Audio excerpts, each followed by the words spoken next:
Have you ever been caught off guard when someone disrespected you in front of others? Maybe it was masked as a joke. Maybe they interrupted you mid-sentence. Maybe it was just a glance.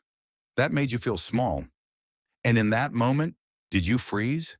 Did your voice disappear while your heartbeat rose? Did you walk away wondering, why do I keep letting this happen? Why do some people just command respect, while others constantly have to fight for it? Here's the truth. Respect isn't given, and it's never truly demanded. It's felt. You don't get it by raising your voice. You get it by lowering your need to prove anything. You get it by how you stand, how you speak, how you stay composed when someone tries to shake you. In this video, we'll explore 5 powerful psychological techniques that will help you gain quiet respect in any space. Not through force, but through presence.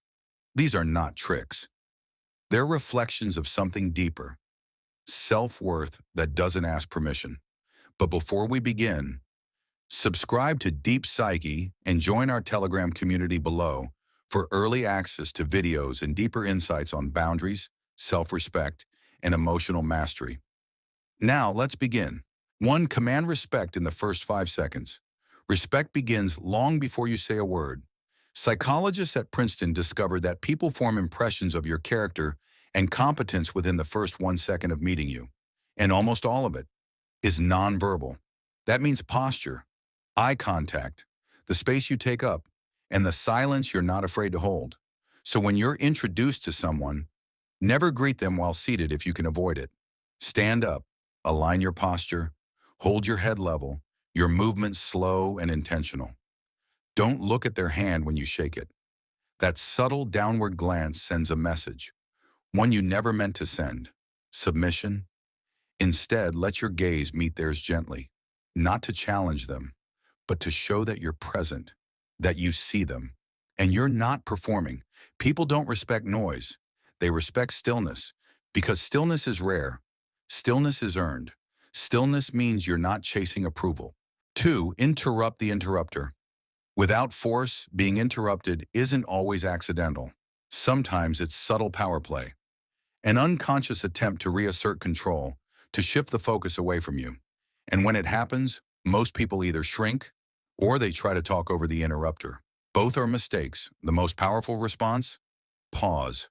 Turn to the person calmly. Look them in the eyes without heat, without fear. Let the silence stretch just a little. Then say, "Let me finish that thought." Or, "May I continue?" This isn't confrontation. This is calm redirection. It sends a silent signal. I'm not rattled. I'm not passive. I'm not going away. You've just reclaimed your space without aggression. And in that moment, everyone watching, consciously or not, registers something. You hold your ground, not through force, but through clarity. 3. Diffuse public humiliation without saying much. There's a kind of disrespect that wears a smile. It hides in the form of a joke, usually made in front of others. And its purpose is quiet but clear: to embarrass you, to shrink you, to raise the speaker's status by lowering yours. What most people do is laugh along, or stay silent, or strike back. But none of those work. They all surrender something. Instead, do this. Pause. Look at them, steady, not cold, and say, "Sorry, could you repeat that?"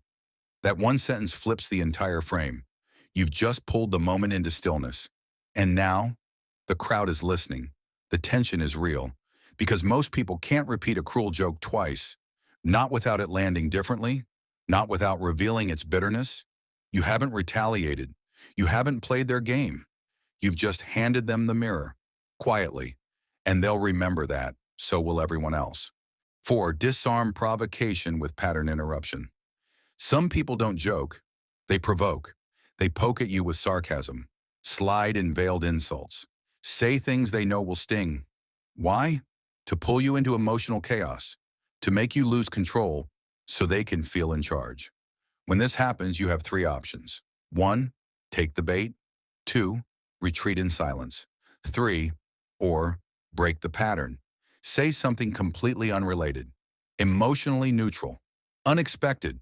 Like, "You ever tried the coffee here?" Or this weather feels strange today, doesn't it? It sounds weird, but it's not. This is a psychological technique called pattern interruption, and it works because it throws off their script. They were ready for a reaction. You gave them peace. Now they're the ones off balance. And everyone around you? They just saw someone completely in control of their emotional temperature. That's rare, and rare earns respect. 5. Walk away when respect is no longer possible. Now for the hardest truth. Sometimes no posture, no calm sentence, no clever response will change the dynamic. Because some people aren't interested in giving you respect. They're invested in withholding it. And in those moments, there's only one move left. Leave, not with rage, not with wounded ego, but with clarity. As therapist Nedra Glover Tawwab said, boundaries aren't about controlling others. They're about protecting your energy. Walking away isn't weakness, it's mastery. It tells the world, I'm not here to beg for basic decency. My presence is a privilege, not a default. And here's the paradox. The moment you remove yourself from a space that disrespects you, that space will feel your absence more than it ever acknowledged your presence.